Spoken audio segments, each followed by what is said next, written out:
Esta cápsula está dedicada a los ejecutivos, principalmente a los ejecutivos, a los alcaldes municipales, al ejecutivo regional, al ejecutivo de desarrollo, a los gobernadores, a la gente que maneja recursos económicos, que administra recursos económicos y que tiene bajo su responsabilidad la ejecución de los recursos económicos por un lado y la administración del aparato público. A ver, hay dos aspectos fundamentales y muy importantes que toda autoridad en este tiempo donde se ha complejizado demasiado la función pública debe tomar en cuenta. Digo complejizado porque ya no es gobernar, ya no es lo mismo que hace, digamos, 20 o 30 años atrás. Ha cambiado de forma diametral esto de la manera como se gobierna. Antes era suficiente que el político use los medios de comunicación para llegar a la población, mantenga cohesionado su aparato político, que en ese momento había aparato político sólido, consistente, y era suficiente. Con eso garantizaba dos elementos fundamentales. Primero, la gestión del poder y segundo, la legitimidad. Estos dos temas quiero hablar en esta ocasión. A ver, ahora, en este tiempo donde la Internet ha cobrado importancia enorme, en este tiempo ya no existen solamente algunos canales. Es decir, antes los medios de comunicación tradicionales, la radio, la televisión, los periódicos, eran los medios por los cuales la población se informaba y el político podía llegar de manera directa sin ningún problema. Es decir, monopolizaban la comunicación, en otras palabras. En cambio ahora, estos medios han perdido el monopolio. Ahora la población ya no se informa únicamente por estos medios. Incluso la televisión, que era la reina en un momento, ahora pasó al cuarto lugar. En este momento es la radio, ¿no?, con sus diferentes, digamos, variantes, que hace también de televisión, es la que proporciona información y la que la gente usa para comunicarse o para informarse. Ahora bien, lo que pasa es que la aparición de la Internet y la aparición de varias plataformas gratuitas, fáciles de acceder, como el WhatsApp, el Facebook, el Twitter, el LinkedIn, bueno, hay varias plataformas, dependiendo de los gustos y sabores, que la población usa para poder informarse. O sea, ya no son los medios tradicionales. Los medios tradicionales han perdido muchísimo terreno, muchísimo poder, muchísima capacidad de influencia en la sociedad. Ahora la sociedad se informa más antes por las redes sociales y recibe insumos de los grupos donde la gente, como ellos, comentan. Ya no es el analista, ya no es la persona, el académico, el que influye de forma directa en la población, sino otros similares a la población. Entonces se ha complejizado muchísimo la forma de gobernar, o sea, cada vez es más difícil gobernar y para ello se requiere de otras herramientas. Paralelo a esto han aparecido asesores especializados, los spin doctors, para poder hacer este tipo de asesoramiento, de ayuda, de apoyo y de lecturas mucho más empíricas, mucho más científicas de lo que pasa en la sociedad, digamos, de manera natural, cómo evoluciona, cómo cambia la sociedad. Muy bien, aquí voy al tema. Con este antecedente, lógicamente muy difícil para los gobernantes, hay dos aspectos que debe tomar en cuenta un ejecutivo. Uno es la gestión del poder, la capacidad de poder hacer que se hagan las cosas, se cumplan los objetivos que se ha planteado. Esa es la gestión del poder. El uso del poder, el poder es la capacidad de imponer, la capacidad de hacer, la capacidad de, inclusive de restringir, de prohibir, ¿no? Esa es la capacidad que tiene el poder. El poder, si no es usado de forma adecuada, si no es administrado de forma, digamos, eficiente, entonces el poder puede generar resultados adversos. Y muchos en la gestión del poder han fracasado por la falta de pericia, de conocimiento. Entonces, uno es eso, o sea, tomar las decisiones. Ahora, las decisiones que se toman, porque sobre todo un ejecutivo es un tomador de decisiones. Ahora, el problema está no en tomar decisiones, sino en tomar las decisiones correctas. Y las decisiones correctas son las que la población las valora como correctas, no precisamente las que sean correctas. Ese es el problema de la política. Uno cree que esto es lo correcto por el sentido común de uno, quizás por la información académica y por otros elementos, pero a veces la población no valora esa decisión como correcta. El otro elemento es la legitimidad, y esto es muy delicado.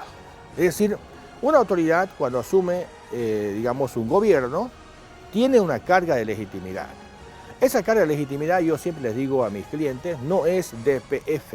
¿Qué significa DPF? Depósito a plazo fijo. Cuando usted va al banco, deja $1.000, vuelve de aquí a 6 meses y los $1.000 están intactos ahí. Usted los retira, los $1.000 más sus intereses, y se va a su casa. En política eso no sucede. Si usted ha tenido, digamos, 40% de aceptación en la población cuando ganó la elección, ese 40% es variable. Puede subir como puede bajar, dependiendo de las circunstancias. Ahora, hay mecanismos para poder hacer la medición de estos temas. Es decir, el político debe saber, por lo menos cada 3 meses, cómo está su situación de legitimidad. La legitimidad se mide por la aceptación, la aprobación que tiene la sociedad diversa, multiforme, a la gestión. Y además la valoración, porque esto es pura percepción, la valoración en base a esa percepción de la gestión. Si la población está valorando adecuadamente, hay varias formas de saber eso. O sea, no es que el político lo debe hacer de forma directa. Ahí se autoengaña al político porque cree que está todo bien, porque todos le dan buenas noticias y todos le generan ese panorama positivo. Eso es un autoengaño. Se llama microclima de encapsulamiento del engaño. Entonces, lo que se hace es contratar a especializados para que hagan estudios sociales. A través de diferentes mecanismos, hay encuestas cuantitativas, cualitativas, hay grupos focales, hay tracking, varias formas, varias maneras de hacer análisis, de recoger la información, así como hace un médico. O sea, cuando ve al paciente, no inmediatamente da su diagnóstico. El médico lo que hace es mandarlo al laboratorio.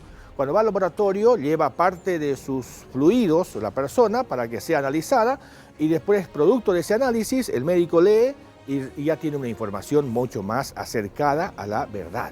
Entonces, es importante entender este tema. El médico, cuando hace su análisis, ¿no es cierto?, le da su parecer al cliente, o en este caso al paciente, en base a información empírica. Lo mismo pasa con el asesor. En base a información empírica le brinda una opinión, ¿no es cierto?, un criterio, un informe acerca de lo que está pasando con el cliente, con el paciente en este caso. Entonces, la sociedad es sujeto y objeto de estudio.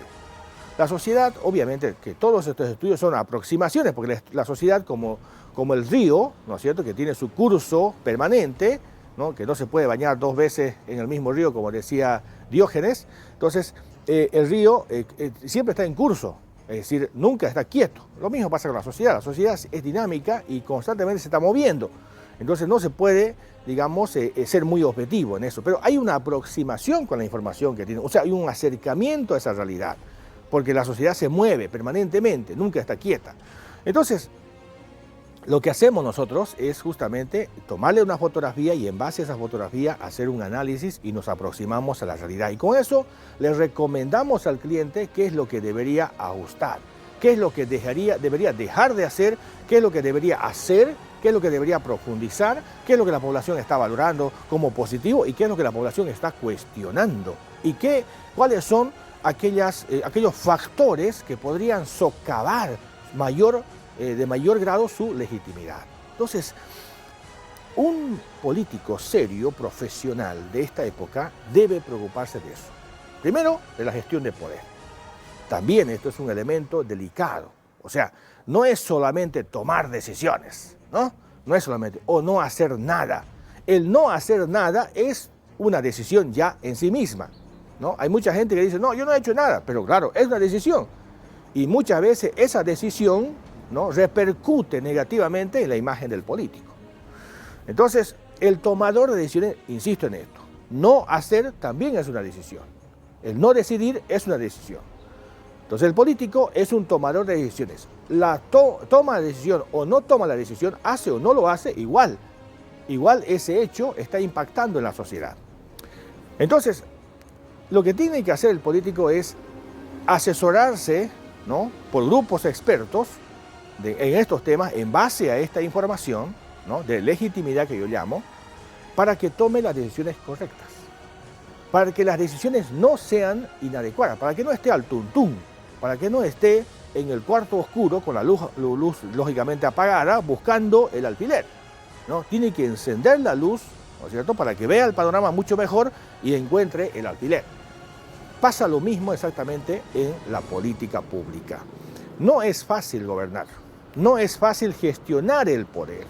Varios estudios elaborados por filósofos, por gente que se ha dedicado a pensar, han demostrado que no es sencillo gobernar. Pero una persona inteligente, como decía Kennedy no era un hombre preparado, un hombre erudito, un hombre filósofo, pero tuvo la virtud de escoger a personalidades muy reconocidas, muy capaces, personalidades muy respetadas, además personalidades con mucho conocimiento en la gestión pública, rodearse de esos hombres, y este presidente pasó a la historia como uno de los mejores presidentes de la historia, no porque él era inteligente en sí mismo, sino porque fue inteligente para rodearse de gente muy inteligente, quizás más inteligente que él. Entonces, el político tiene que rodearse no de vasallos, no de aduladores, que normalmente pasa, ¿no? Al político le gusta que lo adulen, que le digan, oh, qué discurso más bueno, qué palabra, qué chiste más hermoso, ¿no? Qué decisión, pero la gente está... Eso le gusta escuchar. Y justamente los spin doctors, los asesores, hacen lo contrario. Es decir, no le dicen siempre las noticias buenas, normalmente le dicen las noticias malas. No, le dicen las buenas, pero también le dicen las malas. Mire, está mal aquí. Y siempre van a haber factores negativos, siempre. O sea, por más buen presidente que sea, siempre van a haber factores negativos que tiene que ajustar, que tiene que arreglar, que tiene que corregir. Entonces, mi recomendación a los nuevos principalmente es que busquen asesoramiento. Porque si no buscan asesoramiento, están dejando a la suerte su destino y pueden ir al abismo.